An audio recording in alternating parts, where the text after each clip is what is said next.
আমাদের কুমি সম্প্রদায়ের জন্য শিক্ষা প্রতিষ্ঠান অথবা ধর্মীয় প্রতিষ্ঠান বাস্তবায়ন করেছে এমন দেখতে পাইনি। তাই আমরা এইসব শান্তি চুক্তি বিষয়গুলো আমাদের জ্ঞানী নাই, কি হয়েছে না হয়েছে সেটা আমরা জানি না। আমরা ওই পাহাড়ে আছি, নেটে বাইরে আছি, আমরা শুধু খেতে খাওয়ার মানুষ। তাই আপনাদের কাছে বিনীতভাবে অনুরোধ যেন আমরা হারিয়ে না যাই, এ দেশে একজন নাগরিক হিসাবে আমরা যেন বেঁচে থাকতে পারি। আমরা হারিয়ে যেতে চাই না।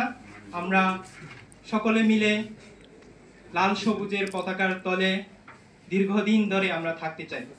এ বলে আমার সংক্ষিপ্ত বক্তব্য এখানে শেষ করছি। ধন্যবাদ।